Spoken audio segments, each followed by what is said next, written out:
اچھا میرا اگلا کوشچن ہے حسن علی علی صاحب.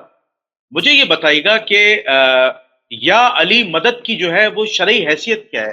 کیونکہ جیسے قرآن مجید میں آتا ہے ایاک نعبد و ایاک نستعین، کہ اللہ ہم تیری ہی عبادت کرتے ہیں اور تجھی سے مدد جی مانگتے ہیں. ایاک سوال کریں. نعبد و ایاک نستعین. اچھا میں جی آپ سے سمجھنا چاہ رہا ہوں کیونکہ دیکھیں میں ایک طالب علم کے جی ہاں حیثیت سے آپ سے بات چیت کر رہا ہوں. ٹھیک ہے؟ تو دیکھیں. سمجھانا اور قائل کرنا تو آپ کی ذمہ داری ہے. جی اصل میں بالکل بالکل. ایشو یہ آتا ہے کہ لوگ یہ کہتے ہیں کہ مولا علی علیہ السلام کا مقام بہت بلند ہے. جہاں تک مدد کی بات ہے تو مدد تو اللہ تعالیٰ کے ذریعے ہے. یعنی آپ اللہ کو پکاریں، اب اللہ جسے چاہے مدد کے لیے بھیج دے، چاہے وہ فرشتہ ہو کوئی بھی ہو، لیکن پکارنا اللہ کو ہے. جیسے قرآن حکیم میں ہے کہ دعا بھی اللہ سے ہے سورہ مومن میں، اور سورہ فاتحہ میں مدد بھی اللہ سے ہے، مناجات بھی اللہ سے ہیں، اللہ کو ہی پکارنا ہے. تو اب اکثر و بیشتر اہل تشیعوں کا عقیدہ یا علی مدد بے ساختہ وہ کہتے ہیں. تو اس کی شرعی دلیل کیا ہے؟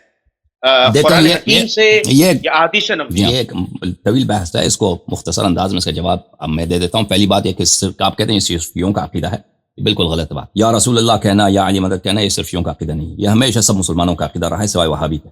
سوائے وہابیت کے یہ سب مسلمانوں کا طول تاریخ میں عقیدہ رہا ہے.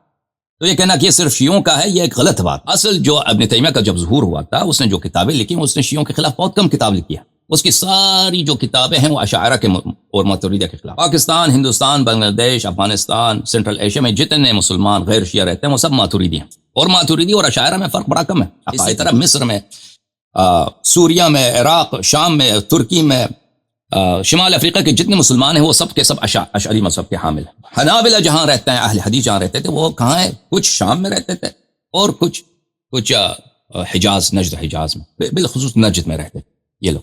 اچھا ابن تیمیہ جب آیا تو ابن تیمیہ سے پہلے وہ حنابلہ بھی نہیں کہتے تھے، وہ بھی نہیں کہتے تھے کہ کسی کو پکارنا یہ شرک ہے، وہ نہیں کہتے تھے. سب مسلمانوں کا عقیدہ تھا کہ آپ نبی صلی اللہ علیہ وسلم اولیاء کو پکار سکتے. پہلی بات آپ اس بات کی تصحیح کیجئے کہ یہ شیعوں کا صرف شیعوں کا عقیدہ نہیں، یہ سب مسلمانوں کا ہمیشہ عقیدہ رہا ہے. بعد میں ایک شخص کا ظہور ہوا، اس کا نام ابن تیمیہ. ابن تیمیہ کا جب ظہور ہوا اس نے کچھ آیات کی ایسی تفسیر کی ہے کہ اللہ کے سوا کسی اور کو نہیں پکار سکتے، پکار لیا تو شرک ہے. حالانکہ آیات کا یہ مطلب نہیں، آیات کا مطلب وہ غلط ترجمہ کر رہا ہے، اس کا غلط مفہوم لے رہا ہے. آیات کا مطلب کسی اور کی، اللہ کے علاوہ کسی اور کی عبادت کریں تو اس کے دو ترجمہ کر سکتے ہیں. سب آیات جو ہے نا، دعا یدعو کا عربی زبان میں عبادت ہے. آپ اللہ تعالیٰ کے علاوہ کسی اور کو ایک ترجمہ کر سکتے ہیں کہ پکاریں، دوسرا ترجمہ ہے کہ اس کا عبادت کریں. تو اس کا اصل معنی جو ہمیشہ سے مسلمان لے رہے ہیں کو صحابہ کے دور سے لے کر آج تک کہ اگر اللہ کے علاوہ کسی اور کی عبادت کریں تو اس نے اس کا مفہوم کچھ اور لے لیا. اس نے کہا اگر پکاریں اللہ کے علاوہ کسی اور کو تو یہ شرک ہے. اس نے سب کو مشرک بنا دیا، سب مسلمانوں کو.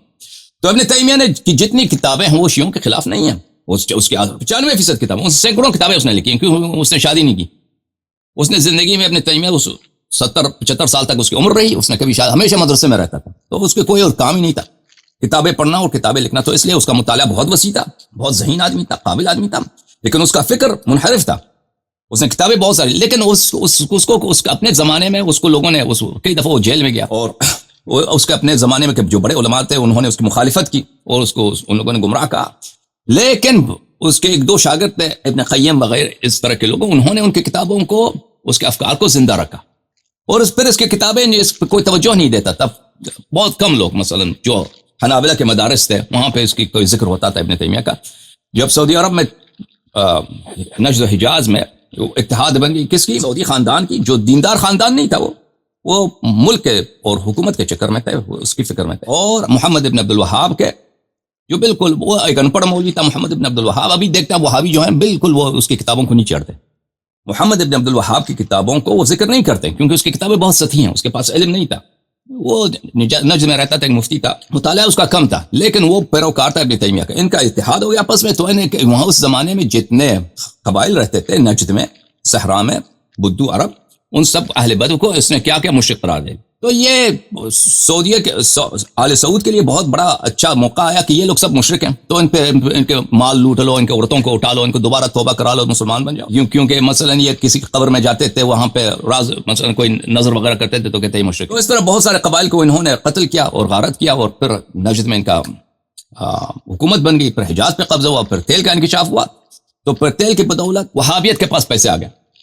تو اس وقت بھی وہابیت جو ہے اتنی زیادہ اس پہ یہ لوگ انویسٹ نہیں کرتے تھے، لیکن انقلاب ایران کے بعد ان کو شیعوں سے بڑا ڈر ہوا. انقلاب ایران کے بعد یعنی مختلف جو اسلامی ملک ہے اس میں سعودی عرب بھی، کہ یہاں پہ لوگ اگر انقلابی ایران کی وہ پیروی کر لیں تو پھر یہ ایک طرح سے یہ لہر مثلا مغرب کے خلاف مسلمان ایک قوت ہونے چاہیے اور مسلمانوں کو اسلام پہ عمل کرنی چاہیے، اسلامی حکومت ہونی چاہیے، اور مغرب کے جو 10 ساختہ حکومتیں ہیں ان کو گرانا چاہیے. اگر یہ فکر آ گئی تو ہماری حکومت بھی گر جائے گی. تو ان کو ایک اچھا بہانہ مل گیا کہ یہاں پہ اب اس کا شیعوں کو روکنے، ایرانی انقلاب کو روکنے کے لیے وہابیت، شیعہ کو ہر لحاظ سے ہم ان کے خلاف فائٹ کریں، ان کے اس کے لہر کو روک دیں تو وہابیت پہ انویسٹ کریں. تو انہوں نے وہابیت پہ بہت پیسہ ڈال دیا کروڑوں کے لحاظ سے. تو اسی طرح پاکستان میں بھی یعنی آج سے 40 سال پہلے اس کے پیسے آنے شروع ہو گئے وہابیت کے. تو وہاں پر یہ افکار پاکستان میں پھیلنا شروع ہو گئے کہ آپ اللہ کے علاوہ کسی اور، پاکستان میں ہمیشہ وہاں پر صوفیوں کے مزاروں پہ جاتے ہیں لوگ، وہاں پہ توسل کرتے ہیں لوگ، صوفیوں سے مانگتے ہیں، اولیاء سے مانگتے ہیں. ٹھیک ہے نا، ہندوستان میں اس طرح ہمیشہ رہا. یہ صرف یہ کہنا کہ یہ شیعوں کا عقیدہ، یہ غلط بات ہے. یہ ہمیں مسلمانوں کا ہمیشہ عقیدہ رہا. تو یہ صرف جو ہے یہ وہابیت کی جانب سے ہے. تو اس کے ایک پس منظر ہے. تو اس کو آپ لوگ پلیز یہ نہ کہیں کہ یہ علی مدد کہنا یا رسول اللہ کہنا یا اولیاء سے استمداد کرنا، مدد مانگنا، یہ صرف شیعوں کا خصیصہ ہے. شیعوں ہی منفرد ہیں اس بات پہ. نہیں، یہ سب مسلمانوں کا اجماع ہے. اس کو مشرک سمجھنے والے صرف وہابی ہیں. لیکن ابھی پاکستان میں جو کیونکہ وہابیت کے پاس پیسے بہت ہیں اور جس کے پاس پیسے ہوں مدارس وہی بنائیں گے، انہی کے کتب پڑھایا جائے گا. آپ کے جو مبلغ حضرات ہیں، آپ کے خطباء ہیں، وہ ایسی مدارس میں پڑھتے ہیں جہاں پہ ان افکار کو پڑھایا جاتا ہے پچھلے 40 سال سے. تو یہ فکر پھیل گئی ہے کہ بھئی یہ باطل ہے، حالانکہ یہ ہمیشہ مسلمانوں کا رویہ رہا. تو اب کہنے کا مقصد، اب آپ نے آیت کا ذکر ایاک نعبد و ایاک نستعین، اسی آیت کے متعلق میں آپ کو توجہ دلاتا ہوں کہ آپ جائیے، میرا ایک تقریر ہے اسی یوٹیوب چینل میں ایاک نعبد و ایاک نستعین کے متعلق، بہت طویل تقریر ہے. اس میں یہ ترجمہ کرنا اس آیت کی کہ ہم صرف تیری عبادت کرتے ہیں اور صرف تجھ ہی سے مدد مانگتے ہیں، یہ ترجمہ، یہ لفظ صرف اس آیت میں نہیں ہے، وہ لفظ ہی بھی اس آیت میں نہیں ہے. آیت یہ ہے کہ ہم تیری عبادت کرتے ہیں اور تجھ سے مدد مانگتے ہیں. یہ لفظ صرف اس میں نہیں ہے. اب یہ کہاں سے آ گیا، میں نے وہاں پہ بہت طویل سے بیان کیا اور آج تک ایک مولوی پیدا نہیں ہوا کہتے کہ بھئی آپ نے آیت کا جو ہمارا جو پرانا ترجمہ تھا وہی صحیح، آپ کا ترجمہ غلط ہے. ٹھیک ہے نا. غیر اللہ سے مدد مانگنا اس زندگی اسی پہ قائم ہے. بھائی غیر اللہ سے مدد مانگنا زندگی اسی پہ قائم ہے. آپ مدد مانگتے ہیں، صرف اللہ سے مدد مانگو. ٹھیک ہے نا. پانی چاہیے اللہ سے مانگو، کچھ بھی چاہیے اچھا اللہ سے مانگو.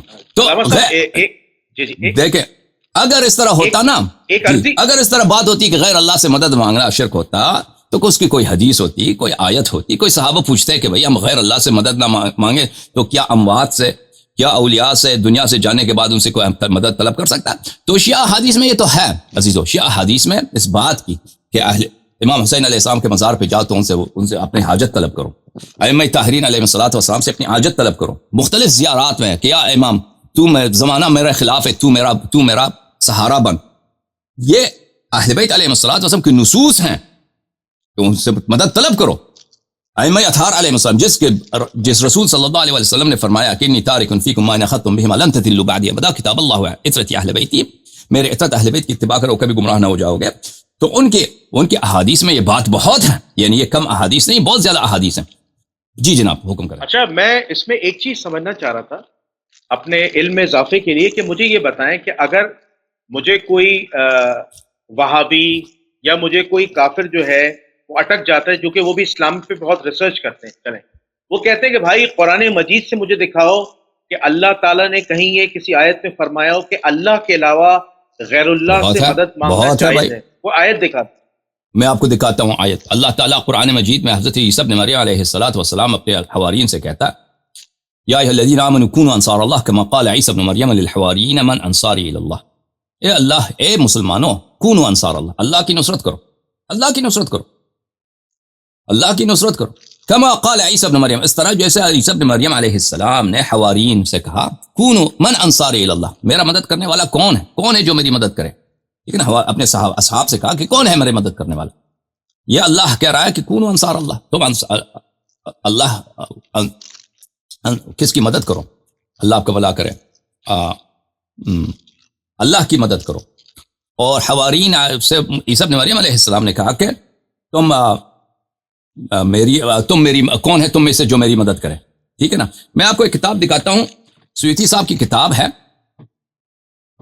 انباء الاسقیاء بحیات الانبیاء. انباء الاسقیاء، انباء آپ کے مائکروفون سے کڑکڑ آ رہا ہے بھائی. اچھا، یہ کتاب ہے عزیزو ملاحظہ فرمائے انباء الاسقیاء فی حیات الانبیاء علیہم الصلاۃ والسلام، تالیف لمؤلف الحافظ السیوطی فی مطبع مطلع انوار دکن، حیدرآباد دکن میں چھپی ہے، کوئی 100 سال پہلے اس طرح پرانی چھاپ ہے. یہاں پر مؤلف فرماتے ہیں، قال المؤلف، مؤلف فرماتے ہیں وقع السؤال انه قد اشتهر ان النبي صلى الله عليه واله وسلم ما من احد يسلم، معاف کیجیے یہ صفحہ بدل گیا مجھ سے، اچھا یہ اشتہر، یہ مشہور ہو گیا کہ اشتہر، کہ مشہور ہو گیا کہ نبی صلی اللہ علیہ وآلہ وسلم حی فی قبرہ، اپنے قبر میں زندہ ہیں. وورد، اور خبر میں ہے، حدیث میں، انه صلی اللہ علیہ وآلہ وسلم قال ما من احد يسلم علی الا رد اللہ علی روحی حتی ارد علیہ السلام، اور جو بھی شخص مجھے سلام کرتا ہے تو اللہ تعالیٰ میری روح مجھ تک پلٹ دیتا ہے تو میں اس کو سلام کا جواب دیتا ہوں. اچھا، فظاہرہ ان مفارقۃ الروح له فی بعض الاوقات فکیف یجمع هو فکیف الجمع. تو ایک حدیث میں ہے کہ وہ اپنے قبر میں زندہ ہے، دوسری حدیث میں ہے کہ کیا، جب کوئی سلام کرتا ہے تو اللہ روح کو پلٹا دیتا ہے اور اس وقت وہ تاکہ وہ سلام کا جواب دے دے. تو اس حدیث میں ہے کہ وہ کبھی کبھار زندہ ہوتا ہے، ہمیشہ زندہ نہیں ہوتا. تو اس میں جمع کیا ہے، اس کیا کہیں گے؟ وہ سوال حسن، یہ اچھا سوال ہے، ہم اس کا جواب دیتے ہیں. پھر وہ فرماتے ہیں فاقول، سن لو، حیات النبی صلی اللہ علیہ وآلہ وسلم فی قبرہ، نبی کریم صلی اللہ علیہ وآلہ وسلم اپنے قبر میں زندہ ہیں. هو وسائر الانبیاء، وہ اور بقیہ انبیاء، معلومۃ عندنا علما قطعیا، یہ ہمیں معلوم ہے یقینی علم کے ساتھ، نہیں کہ کوئی شک ہے اس میں، کوئی ظنی خبر ہے، نہیں، یقینی ہے.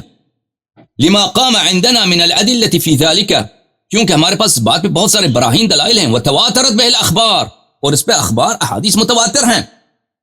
وقد الف البیہقی جزءا فی حیات الانبیاء علیہم السلام فی قبورہم، اور بیہقی نے اس پہ مسئلے پہ کتاب لکھی ہے. وہ بیہقی کی کتاب بھی میرے پاس ہے، یہ کتاب اردو میں ترجمہ بھی ہو چکا ہے، اگر میں آپ کو دکھاؤں اس کا ترجمہ، اللہ آپ کا بھلا کرے، اس عنوان کے ساتھ کہ انبیاء علیہم السلام، یہ انبیاء زندہ ہیں، تالیف عبد الرحمن السیوطی. اس کو آپ ڈاؤن لوڈ کر سکتے ہیں، دار البیان میں ایک کتاب چھپی ہے، ڈیفنس کراچی میں، یہ اردو میں ترجمے کے ساتھ ہے، ٹھیک ہے نا. تو اس طرح نہ صرف انبیاء علیہ السلام زندہ ہیں، اولیاء بھی زندہ ہیں. اچھا، ایک مزید سوال کریں، بہت سارے لوگ منتظر ہیں، میرے بھائی جنید بھائی، بہت آپ کی بہت میں تھوڑا سا اس میں تھوڑا سا کنفیوز ہو گیا ہوں. آپ نے جو سورہ مریم کا حوالہ دیا تھا ان کے حواریوں کا کہ وہ اللہ کی مدد کریں، تو وہ اس وقت زندہ تھے اور زندہ لوگوں سے مدد مانگی جا رہی تھی. اب اگر جیسے مولا علیہ السلام اس دنیا میں نہیں ہے، ٹھیک ہے نا، فزیکلی نہیں ہے، تو اب اگر کوئی یہ سوال اٹھائے کہ اگر ہم یا علی مدد کہتے ہیں تو کیا فزیکلی طور پر مولا علیہ السلام جو ہیں وہ مدد کے لیے آئیں گے؟ اس کی دلیل کیا ہے؟ کیونکہ یہاں پہ بھی کنفیوژن کریٹ ہوتی ہے. دیکھیں، پہلی بات ہے کہ یہ ہمیشہ سے مسلمانوں کا، میں نے کہا کہ اجماع رہا ہے کہ انبیاء علیہم الصلوۃ اولیاء سے مدد لیتے ہیں، ٹھیک ہے نا. اب سب یہ جو کوئی نبی آپ کی مدد کرتا ہے، نبی صلی اللہ علیہ وآلہ وسلم، مثلا حضرت عیسیٰ ابن مریم علیہ السلام، اگر وہ کسی مردے کو شفا دے دیتے، وہ جسمانی طاقت سے نہیں دیتے تھے، جسمانی طاقت سے نہیں، وہ روحانی طاقت سے دیتے تھے. حضرت عیسیٰ ابن مریم علیہ السلام اگر ایک مردے کو زندہ کرتے تھے، یا کسی اپاہج ہے وہ اس کو شفا دے دیتے، وہ اپنی روحانی طاقت سے کرتے تھے. نبی کریم صلی اللہ علیہ وسلم میں نے ابھی آپ کو حدیث دکھائی ہے کہ سیوطی صاحب نے کہا کیا، کہ یہ یقینی ہے کہ نبی کریم صلی اللہ علیہ وسلم زندہ ہیں اور باقی انبیاء بھی زندہ ہیں. قرآن مجید فرماتا ہے وَلَا تَقُولُ لِمَنْ يُقْتَلُ فِي سَبِيلِ اللَّهِ أَمْوَاتٌ بَلْ أَحْيَاءٌ عِنْدَ رَبِّهِمْ يُرْزَقُونَ. جو عام شہید ہے نا، جو عام شہید ہے، جو شہید ہو جاتا ہے، اس کو مردہ نہ کہو، وہ زندہ ہیں اللہ کے نزدیک، اور اللہ تعالیٰ ان کو رزق دے دیتا ہے، ٹھیک ہے نا. تو اگر ہم کسی چیز، ملائکہ کو ہم نہیں دیتے، لیکن ہمارا عقیدہ ہے ملائکہ موکل ہیں بارش لانے کے لیے. اب مجھے نہیں معلوم کہ جماعت مخالفین کے پاس اس مسئلے پہ احادیث ہیں یا نہیں ہے، ہمارے پاس تو بہت سارے احادیث ہیں. بارش آتی ہے تو ملائکہ لے کے آتے ہیں. حضرت میکائیل علیہ السلام رزق بانٹتے ہیں، تو ان کے بہت سارے افواج ہیں جو رزق، کافر مسلمان سب کو رزق پہنچا، ہم ان کو نہیں دیکھتے، ہماری آنکھ کو نظر نہیں آتا ہے، ٹھیک ہے نا، وہ رزق پہنچا دیتے ہیں. آپ نبی کریم صلی اللہ علیہ وآلہ وسلم اس دنیا میں جب تک تھے، ان کے پاس بہت سارے معجزات تھے، بہت سارے. وہ چاہتے تو پتھر کو سونا بنا سکتے تھے. ہمارے پاس روایات ہیں کہ پتھر، نبی کریم صلی اللہ علیہ وآلہ وسلم بلکہ اہل بیت علیہ السلام نے، انہوں نے کنکریوں کو سونا بنا دیا، کسی کو دے دیا، یا پہاڑی سے انہوں نے دعا کی، پہاڑی پٹ گیا، پہاڑی میں سے بہت سارے قیمتیں اونٹیں نکل آئیں، تو جن لوگوں کو وعدہ کیا تھا وہ عطا فرمایا. تو نبی کریم صلی اللہ علیہ وآلہ وسلم سے یہ مقامات سلب نہیں ہوئے، ٹھیک ہے نا، یہ مقامات سلب نہیں ہوئے کہ وہ اب نہیں کر سکتے. اور اس طرح کہنا کہ اس میں فرق ہے، بھائی فرق ہے کہ مردہ اور زندہ میں فرق ہے. پہلی بات ہے کہ ان کو مردہ کہنا خود غلط ہے، یہ نصوص کے خلاف ان کو مردہ کہنا. پھر یہ کہ اس میں فرق ہے، کوئی ڈفرینشیشن ہے، کہ وہ آپ لوگوں کو ثابت کرنا ہوگا نا. جو کہے گا کہ جو حرام ہے اس کو کوئی دلیل لانی ہوگی نا. ہمارے لیے کوئی دلیل کی ضرورت نہیں ہے. ہمارے نزدیک تو وہ زندہ ہیں. وہ جو ہیلپ کرتے ہیں، جو مدد کرتے ہیں، وہ فزیکل پاور سے نہیں کرتے، وہ روحانی طاقت سے کرتے ہیں. ٹھیک ہے نا. وہ جب معجزے بھی کرتے تو اس وقت وہ بھی قمر کو اگر انہوں نے شک کیا ہے تو وہ انگلی بازو کے زور سے تو شک نہیں کیا قمر کو، کیا وہ زندہ نہیں کر سکتے. قمر کو اگر شک کیا ہے تو اپنے روحانی طاقت سے کیا، اللہ کے حکم سے کیا، اپنی روحانی طاقت سے. واللہ قوت بازو سے، فزیکل پاور سے تو نہیں کیا. ٹھیک ہے نا. تو وہ سب پاورز اب ان کے پاس، سب کیپیبلٹیز، اتھارٹیز ان کے پاس اب بھی ہیں. نبی کریم صلی اللہ علیہ وسلم کے پاس اگر کسی کو مدد کرنا چاہیں وہ کر سکتے ہیں. وہ امت سے پیار کرتے ہیں، محمد سے. وہ جیسے قرآن نے فرمایا بالمؤمنین رؤوف الرحیم، مومنین کے ساتھ وہ رافت بھی رکھتے ہیں، رحمت بھی رکھتے ہیں. اب یہاں ہمارے پاس، ہم شیعہ مذہب کے ماننے والے ہیں، ہمارے پاس اہل بیت علیہ السلام کے احادیث بہت زیادہ ہیں. ہم سے مانگو، مدد مانگو. اور پھر ہمارے پاس، ہم نے اپنی زندگی میں کتنے لوگوں کو دیکھا، اللہ جانتا ہے، اللہ جانتا ہے، خدا جانتا ہے. اتنے لوگوں نے مجھے کال کی ہے، بہت، یعنی بے حساب. کہتے تھے کہ ہمیں کینسر تھا بھائی، ڈاکٹر سب نے کہہ دیا کب آپ کے پاس 2 مہینے 3 مہینے. ہم نے سب دوائی چھوڑ گیا ہے امام رضا علیہ السلام کے روزے پہ. ہم نے امام سے شفا مانگی، امام شفا مل گئی. یہ کم نہیں ہے، اللہ جانتا ہے. بہت زیادہ ہیں اس طرح. کسی کا آنکھ اندھا ہو گیا تو سب نے کہا کہ بھائی آپ آنکھ ختم ہے، آپ ڈاکٹروں نے سب کہہ دیا. کسی علاج چھوڑے وہ گئے امام رضا علیہ السلام کے روزے پہ، یا کربلا گئے. اس طرح تو آپ انٹرنیٹ میں تلاش کریں نا، خدا جانتا ہے.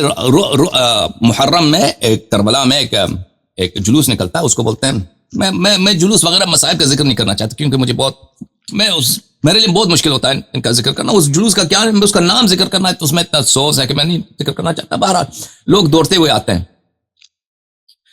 تویریج ایک مقام ہے کربلا کے وہ ایک ایسا جلوس ہے جس میں لوگ دوڑتے ہیں، دوڑ کے آتے ہیں. کس کی یاد میں کہ بائی کی طرف دوڑتے ہوئے تو اس میں لوگ دوڑتے ہوئے آتے ہیں. نبی کریم صلی اللہ علیہ وسلم کی بیٹی کی یاد میں امام حسین علیہ السلام کو اس حالت میں دیکھی، وہ تو دوڑ کے آئی. اس کو بولتے ہیں رکضۃ التویریج. تویریج سے شیعہ دوڑ کے آتے ہیں. سب بہت مرد ہوتے ہیں، عورتیں ہوتی ہیں اس میں، سب اس میں رننگ ہوتا ہے. مثلا جاگ کر کے آتے ہیں، رن کر کے آتے ہیں. تو اللہ کی قسم اس میں بہت سارے لوگ آتے ہیں جو ویل چیئر پہ آتے ہیں، وہاں پہ شامل ہوتے ہیں. ویل چیئر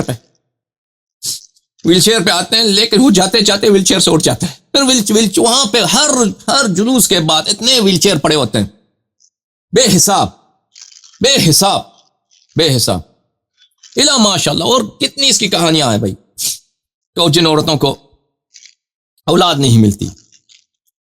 اور ہم نے اپنی زندگی میں کتنے اسے دیکھا کہ اہل بیت طاہرین، حدیث بھی ہے، اور پھر یہ تواتر کے ساتھ ہم نے اپنی آنکھوں سے دیکھا ہے کہ ایسا ہوتا ہے. یہ معجزات ہوتے ہیں بھائی، یہ معجزات ہوتے ہیں. کربلا میں ہوتے ہیں، نجف میں ہوتے ہیں، امریکہ میں ہوتے ہیں.